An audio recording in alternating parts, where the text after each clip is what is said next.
Vamos a comenzar presentando entonces a Roberto Salinas León, director del Centro para América Latina de Atlas Network de los Estados Unidos, una persona con muchos sombreros, entre ellos la presidencia de la prestigiosa Alamos Alliance. Adelante, Roberto, entonces, con sus comentarios. Muchísimas gracias por esta oportunidad. Es un privilegio participar en este magnífico seminario que ha armado el Thomas Jefferson Institute for the Americas. ¿En qué mejor momento para hacer una reflexión sobre lo que ha significado el 2020 para todos nosotros, para todos nuestros países en América Latina y los grandes desafíos que nos depara el 2021 y en adelante? Ciertamente un año como el 2020 se supone que era un año en donde íbamos a hablar de visiones y de vistas hacia el futuro, de cómo enfrentar los nuevos retos, la modernidad, el progreso humano, etcétera.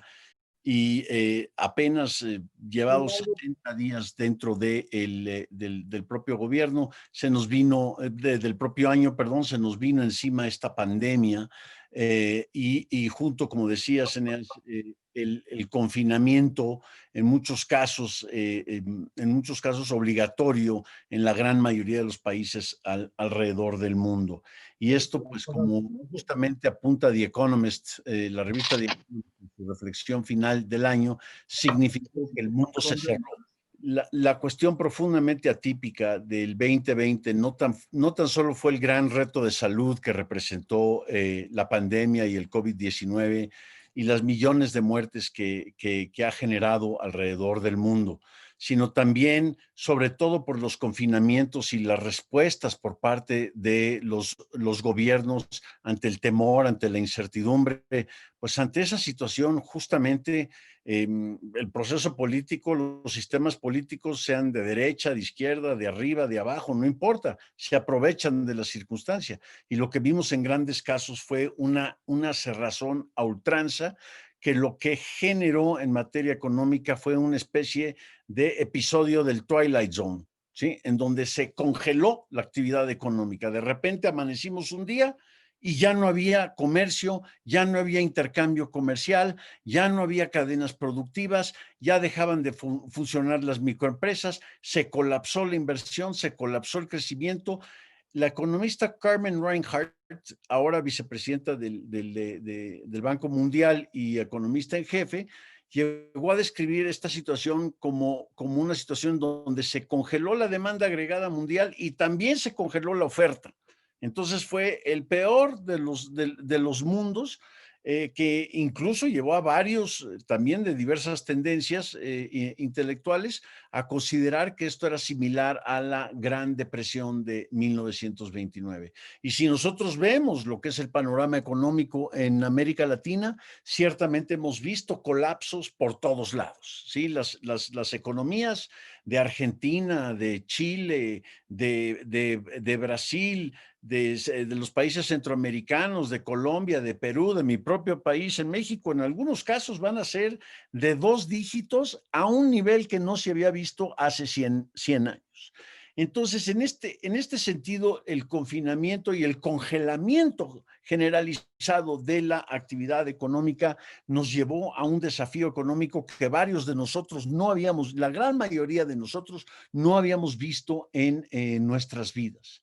Pero a esto también, además del desafío de salud, además del gran colapso económico alrededor del mundo, también se le tiene que sumar corrientes profundamente liberales que ciertamente hemos visto en nuestros países latinoamericanos. Si en el caso de Argentina, el regreso a ultranza del kirchnerismo desenfrenado, que yo creo que ya habría que separar al kirchnerismo como algo separado del peronismo, casi, bueno, con todo, ya nuestros amigos argentinos, mi tocayo Roberto y otros hablarán, pero verdaderamente se trata de un populismo iliberal con un grado de irresponsabilidad en materia macroeconómica y microeconómica que no tiene precedente. Mi propio país en México se ve en una situación, mi amigo Santos Mercado hablará más de esto en su presentación, en donde aparentemente todo lo logrado en los últimos 50 años, lo que nuestro presidente quiere hacer es regresar a los 60s y los 70s,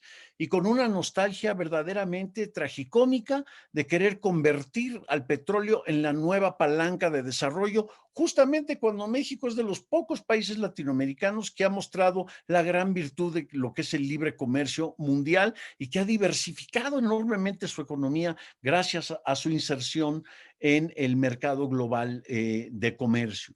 Junto con esto hemos tenido también respuestas por el lado macroeconómico, entre comillas, en donde los gobiernos lo que hicieron fue simplemente sacar la tarjeta de crédito, colocar deuda al grado máximo para poder enfrentar, para poder ayudar tanto al consumidor como al productor en sus diversos países, lo que para bien o para mal, estemos de acuerdo o no estemos de acuerdo, hay una consecuencia inmediata, una explosión de deuda y una explosión de déficits fiscales que no habíamos visto en nuestra región desde la década perdida de los 80s, que curiosamente inició mi propio país en 1982 con el default de la deuda. Sí, pero aquí vamos a hablar de déficits del 14%, del 16%, del 12%.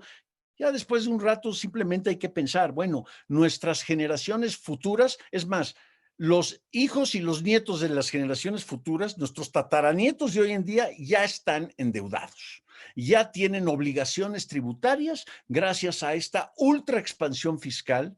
A esta ultra expansión fiscal se le suma también una gran expansión monetaria y hay que pensar, bueno, ¿y cómo vamos a recoger toda esa enorme expansión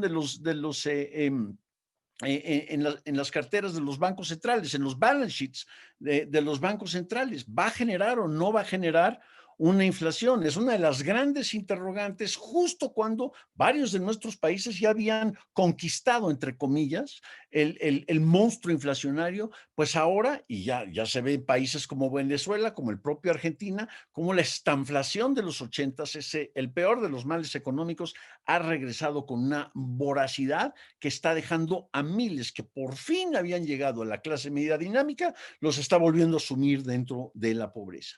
Estas han sido algunas de las varias consecuencias económicas que hemos tenido, pero que también muy lamentablemente en nuestros países se ha combinado con una especie de populismo liberal desenfrenado, con un apetito voraz por la autocracia. Esto ya rebasa si somos nuevamente de derecha, del centro, de la izquierda, de donde sea, lo estamos viendo en una forma generalizada. Y esto nos deja un gran reto de cara al 2021, porque justamente cuando ya está la vacuna, ya está siendo aprobada, ya está siendo distribuida en algunos de nuestros países, ¿sí? Estamos hablando de un ejercicio de logística nunca antes visto en la historia del ser humano. ¿Cómo hacerle llegar a toda la población en una forma que sea efectiva, en una forma que sea confiable, la vacuna? Y claro, varios gobiernos están asumiendo esa responsabilidad pensando que desde arriba y por la sabiduría del burócrata nalgón de tal o cual país, simplemente va a poder distribuir de acuerdo a su conocimiento quién es merecedor y quién no es merecedor de la vacuna. Sin en cambio, existe la alternativa de dejar que los mercados hagan su trabajo, que el sistema de precios haga su trabajo comunicacional entre oferente y demandante, y como en todo el resto de los bienes del mundo que vemos hoy en día, dejar que pueda ser el proceso que logre colocar las vacunas en las manos de aquellos que más la necesiten y de alguna forma empezar iniciar el inicio del fin, valga la redundancia. Sí, ya se ve esa lucecita al final del túnel. Esto me lleva a un tercer y final punto que quisiera yo compartir con todos ustedes. No tengo la menor duda, escuchando a tan célebres voces que están reunidas aquí, varios de ellos conocidos, varios otros también queridos amigos que han participado con Atlas Network y con el proyecto latinoamericano de Atlas Network.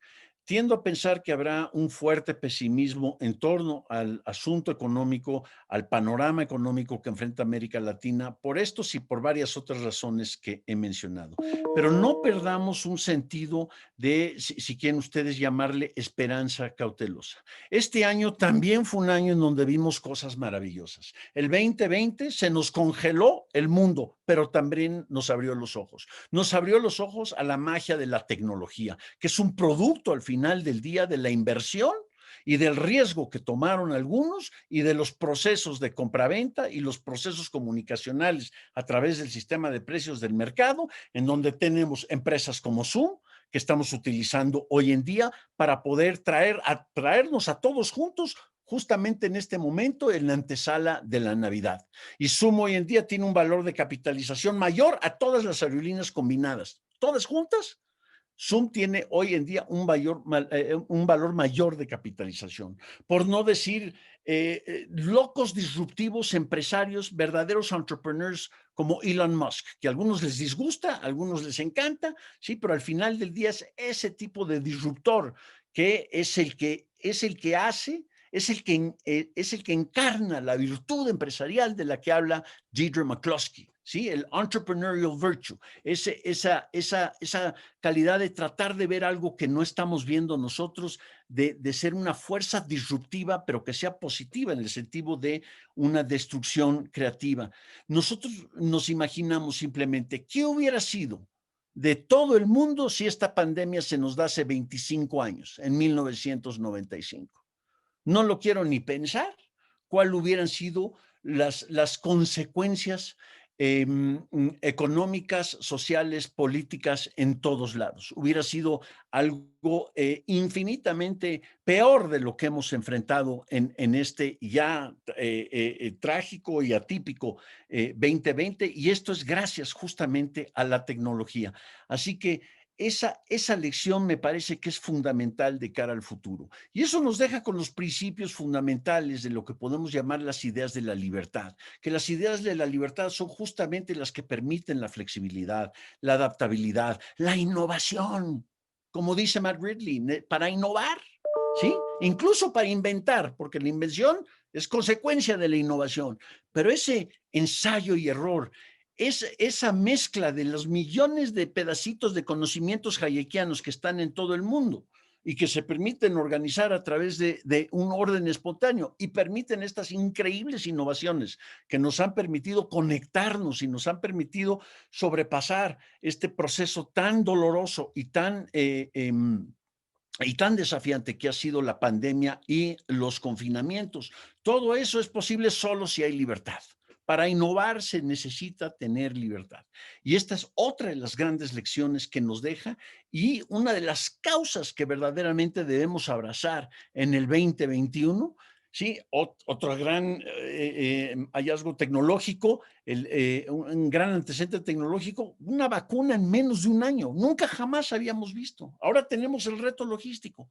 Dejemos que el mercado, dejemos que la libertad, dejemos que los seres humanos actúen de acuerdo a su propio proyecto de vida.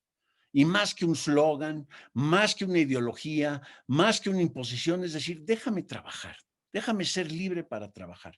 Yo creo que este va a ser un principio fundamental de recuperación económica que justamente puede lograr esas llamadas recuperaciones V, ¿sí? Y aquellos países que no privilegien la libertad humana en ese sentido, se van a ver retrasados.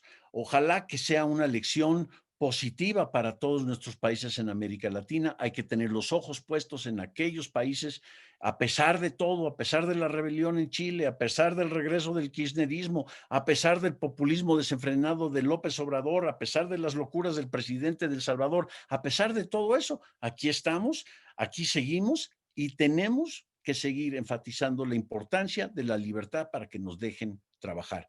Yo creo que con eso, Eneas, termino mis comentarios para pasar a escuchar a todo este gran grupo de ponentes que has logrado reunir el día de hoy. Muchísimas gracias, Roberto. La verdad que excelente, dando el puntapié inicial de este evento de esta noche. Muchísimas gracias, en serio.